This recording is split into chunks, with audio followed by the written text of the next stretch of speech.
Welcome to your practice to just breathe, move, rest, to adapt to what's showing up for you in this moment as we come together in this virtual space of holding the yoga practice gently and yet applying the yoga practice intentionally to help us live well, to live better, to live more intimately with Brahma.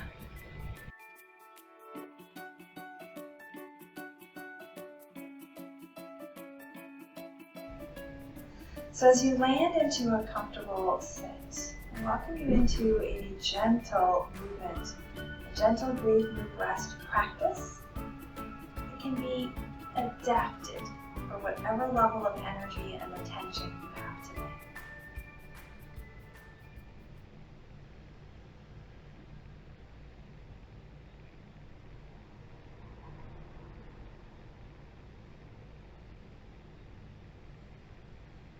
As we explore our practice, let us explore these ideas of the ego, the abhinavesha, and our atman, our true self. And the Buddhists use this kind of dialogue or this definition. They use two kinds. They identify two kinds of misunderstanding that can show up in this relationship between the ego and the atman. The ego being our projected self, and the atman being our internal divine spark of the oneness self. Some will say self with a capital S and self with a lowercase s. Right? The ego is the lowercase s, the atman is the capital case S. But however you kind of make sense of those ideas, remember that they are ideas created to help us communicate. Right? So as we come into our practice, just notice what arrives with you in your body, in your breath, and in your mind. And as those thoughts come up, remember that those thoughts are in and of themselves reflections of our conditioning, the culture in which we live, the language in which we speak and think. But they are ways in which, again, we've designed tools to help us to connect. And yoga is such a tool as well, to help us connect, not necessarily so much with the outside world, but more inherently to connect with the inside world, or that sense of the union of the oneness. This conventional truth is everything that exists to define our culture, to define our community, to define even who we be in association with the outside. Whereas the ultimate truth, or truth with a capital T, is in fact remembering that there is this disparity, and that the ultimate truth is the ultimate truth, that the oneness, everything being already connected, is the truth that our practice is helping us to reconnect with.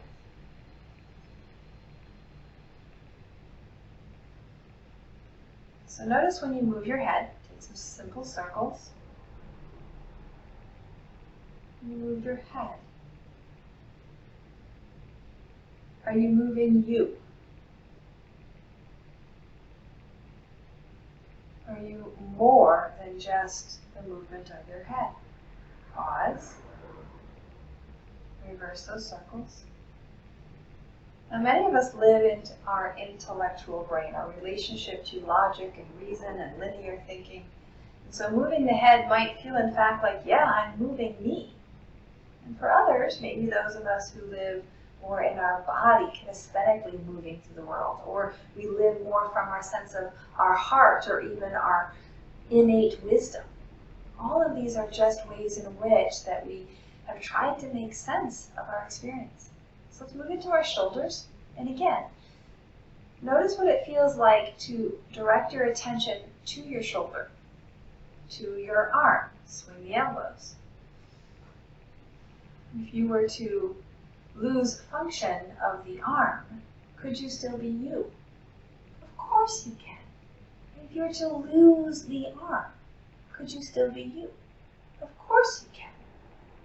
And yet, you might have to learn a new way of being you in some ways, of accepting who you be in your new shape, your new form, in your new functionality. That's just part of the learning and the growing. So, in this month's exploration, we're looking at how we can shed these untruths or these false truths from our attached living, from this idea that if I can't move my body, I'm not alive, right? Or if I can't do what I want to do, then somehow I'm not living or I'm not in charge. So as you circle those shoulders, alternating, starting to move into the spine, look to the right. Maybe there's an idea that you used to believe that you no longer do. It's part of adolescence. It's part of our identity development and growing up. Into some cat and cow. And maybe there's some ideas that you have been introduced to but haven't yet been converted to. Right? That's okay too. Maybe one of them is doing a daily Dasha Shavana breathe, move, rest practice. But if that is your intention, I hope that I get to be a part of that journey with you to help you cultivate the discipline to show up. And yes, the wisdom to know when to show up with big movement and when to show up with gentle, caressing, simple movement. Good. From that front and back, let's take it now into that lateral. Hands to the hips and just tilt the ear and dip the shoulder and tilt the ear and dip the shoulder. If you need more support, then put a hand to the floor or even a block under the hand. If that feels good, stay here. If you want a little more, add the arm reaching overhead.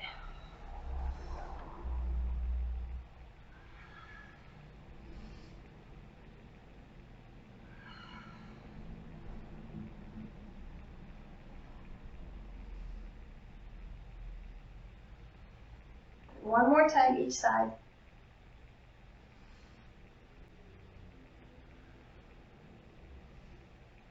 Good. Big sun breath, open wide. Look up. Bring it down. Good. Open up. Bring it down. One more time. And release those fingers and press the heels of your hands forward as you round the back, spread the shoulder blades, nod the head.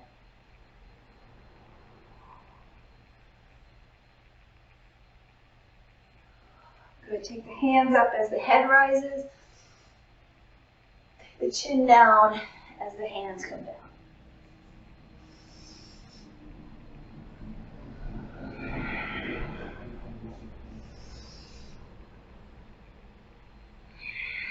Good. Rise back up and open those hands wide as the elbows come in. Good. Cross and open.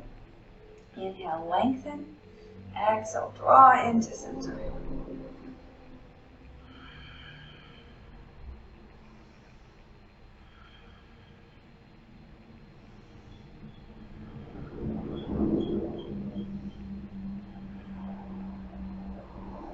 Bring the hands together and scroll the elbows and the forearms. And you can keep those elbows by your side. If that doesn't feel comfortable, go ahead and bring the forearms together using one arm to support the other. A little extra friction, a little extra stability. From that circling or figurating, change the direction, change the pattern, what works to help bring you into intimacy with this area of your body.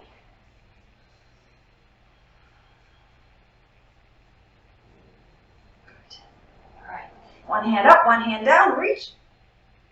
Gather and reach and pull it back in. And then other side.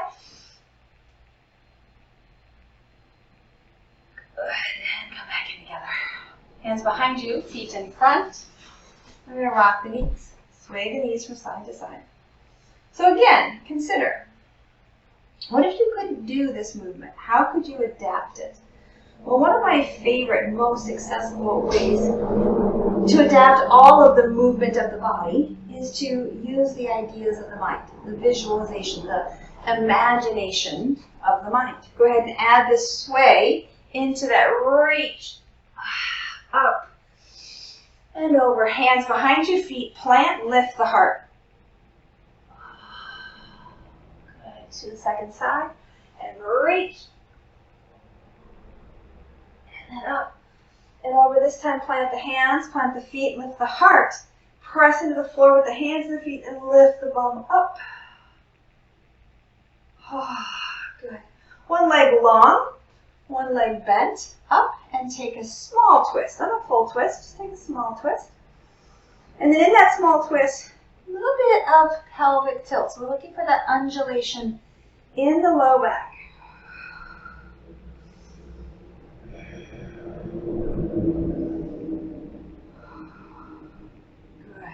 All right, let that standing knee fall open, and then crisscross the opposite arm. Right, so you're crisscrossing wherever it might reach, whether it's above the knee, below the knee, maybe even down to the foot. Start with a tall spine, and add that rotation. A little bit of leverage pressing, a little bit of support balancing for 3 big breaths.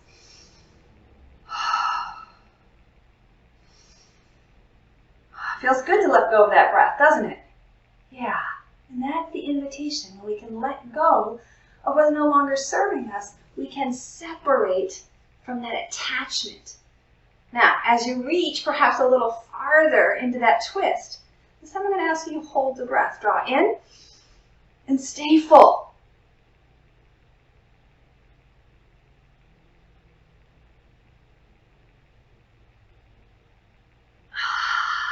Well done.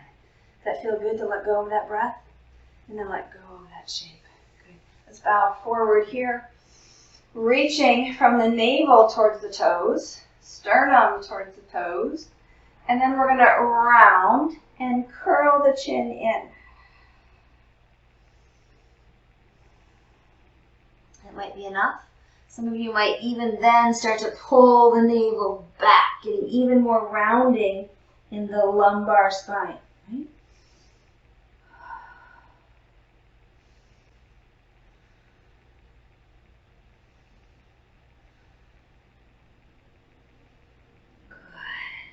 Walk the body long. Use the hands to help lift it up. Bring that folded leg over the top and circle the ankle.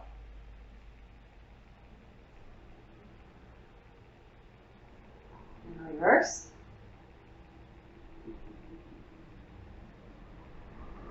Figure 4 fold. So just bringing that bottom leg up might be enough. If that doesn't work, you can also come back into that bow forward. If you brought the leg up, balance the right and the left side of the buttocks on the floor. It's not to say that if you lean one way or the other is wrong or bad. It just means that you're going to change the angle of the stretch. And so for our beginning point, we want to come to as much neutrality as possible. And then from that place, we can let go of support to embrace more sensation from an intention, rather than perhaps an unconscious protection or habit of being imbalanced. 3 more breaths here.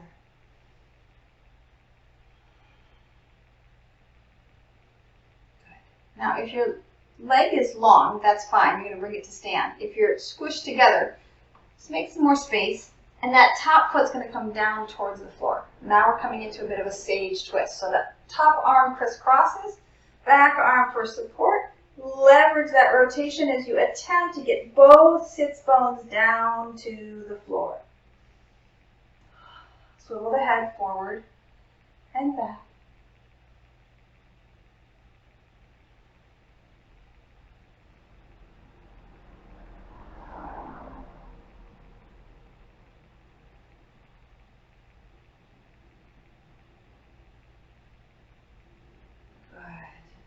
Unwind, and then unwind again, rise back up and sway the knees.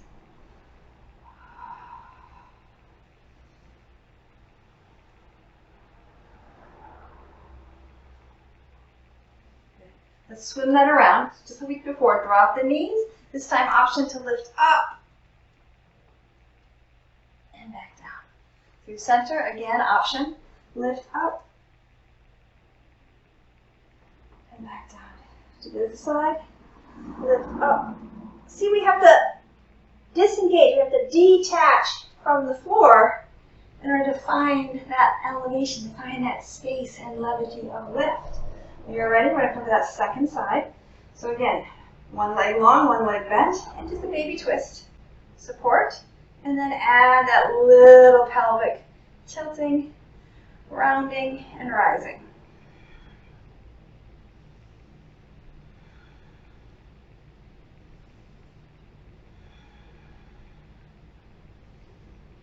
Good. All right, down to Shastasana. So the knee's going to pop open. All right, long leg long.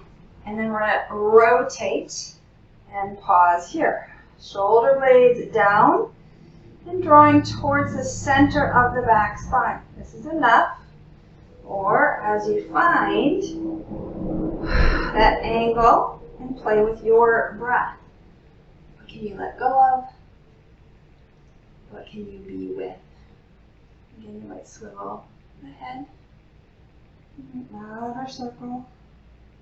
One more breath here. And rise. We're coming into the figure four. So now that leg crisscrosses over. Circling the ankle.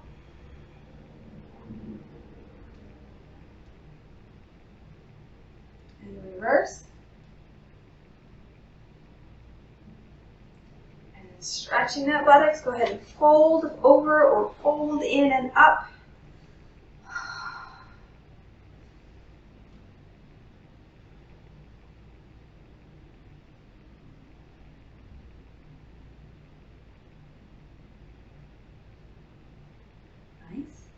Down to that sage twist. So the foot is going to come down. Make some room as you need. Opposite hand to knee and rotate. And then again, here we go. Swivel the head.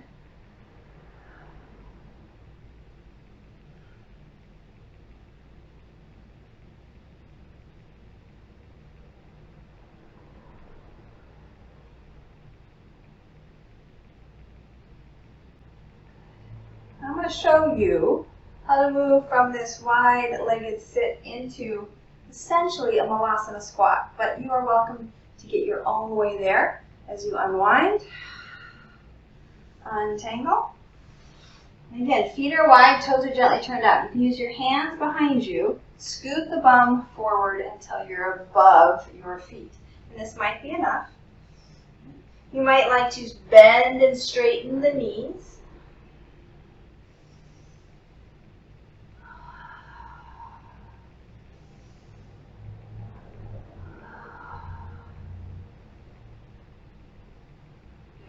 This time as you straighten, that feels good. Keep a soft bend, but bring the toes parallel. And bow here. Letting the head hang, the shoulders hang. Ease, drip out through the upper body. So that's not without sensation, but keeping balance between how much strain, how much effort, and how much ease you can welcome in.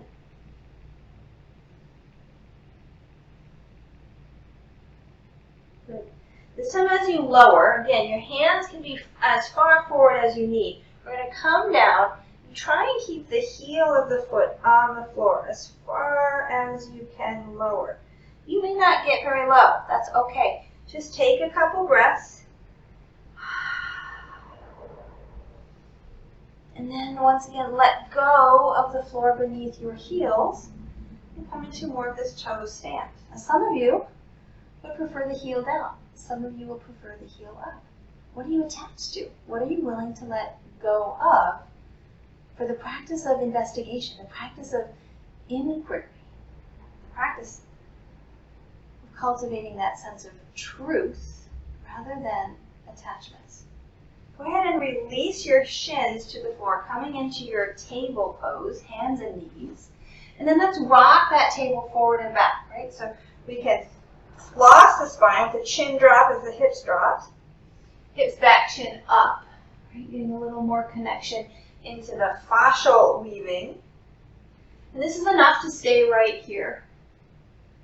Or if you're feeling a little more energetic. I invite you up to a downward dog. Now, if downward dog is familiar to you, I want to invite you to be mindful of your shoulders, because a lot of times we transition to downward dog, in which case we add the weight and then we move our bodies and our shoulders.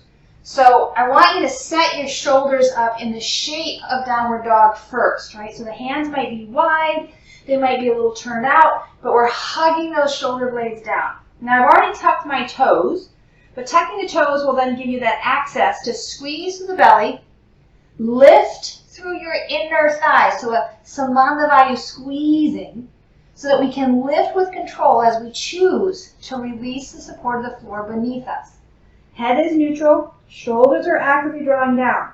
On an exhale, I squeeze and simply straighten the knees. This might be enough. You might even find that there's a little bit of play with ebbing forward and back, up and down with the feet.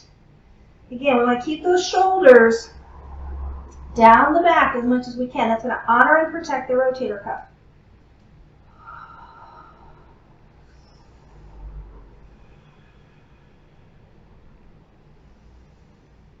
Good. Now likewise, we could rock right from here into plank pose. But to be kind to our shoulders, we're going to bring our knees down first. Notice I did not change the angle of my shoulders. Once the knees are down, once the weight is down, then I can change the weight, a movement or the shape of my shoulders to add weight back into this plank.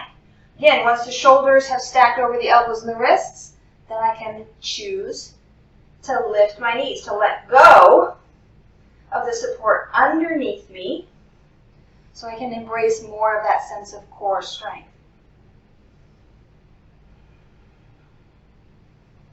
Good. Let's lower the knees, take the hips back, weight off of the hands, child's pose, maybe even so much as to wrap the arms around.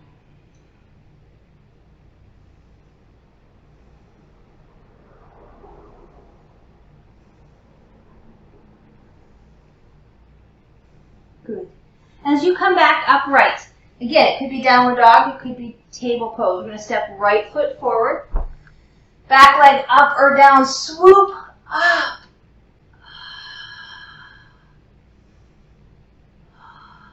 Swoop down and take your twist. So maybe it's halfway down and you're in an upright twist. Maybe it's all the way down and you peel open twist. Maybe you even lasso that back foot. Whatever you do, we want the pelvis to be square here, equally reaching to the floor, right and left. Good. And then we're going to transition, bringing that back hand or that free hand up and over to the inside, tuck the back toes, lift the hips high enough to swivel to the long side of your mat. Skandasana, from front to back, from back to front. Ooh, that was a nice little hip pop. Let's take it again.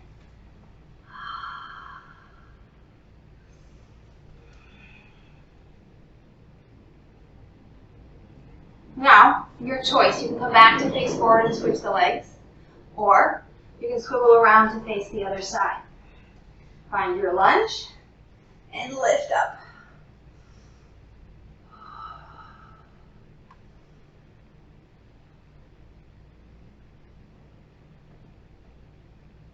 And then your twist.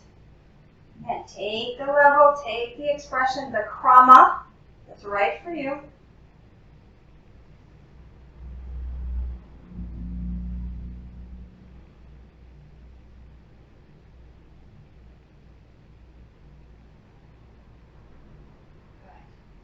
Good. Releasing if there's a bind. We're going to bring the feet together. So you can come through table or you can come up through that squat. Catch yourself once again as you come down to your bum in your hands, rocking those knees for one last rotation. If you want to add in that elevation, right, swivel and rise.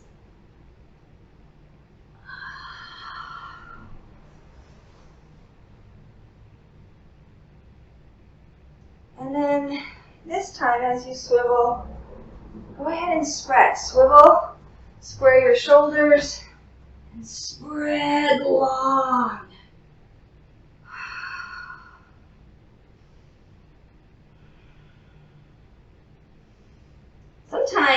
our ego limits us to be less than we really are, to consider that we are smaller than we should be, right? And maybe, like me, you've been taught that you're too much, in which case I tried to contain myself, to be small, to be less needy.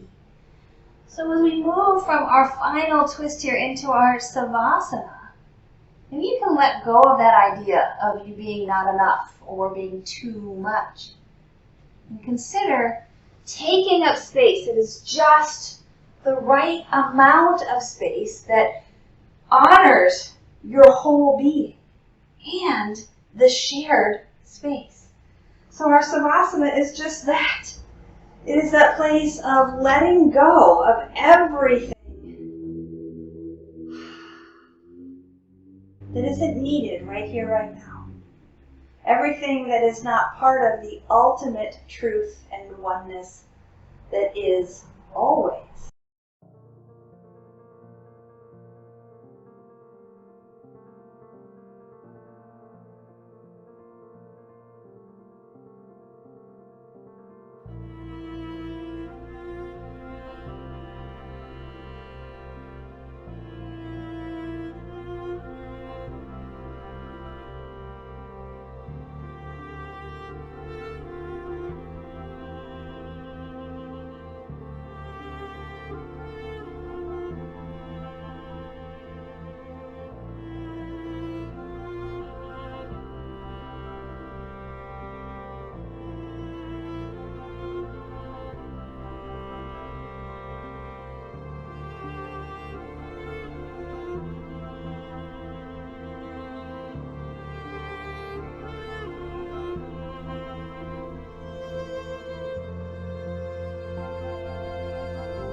When your rest feels complete, bring in some gentle movement. And when that movement feels sufficiently ready, roll to one side and pause.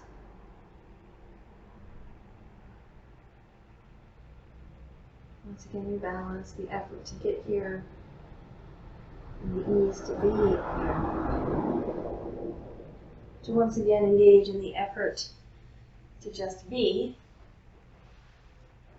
the ease of allowing, of being, to find your way to your final resting shape, your final transition of our shared practice. Notice what you're feeling in the body and the breath.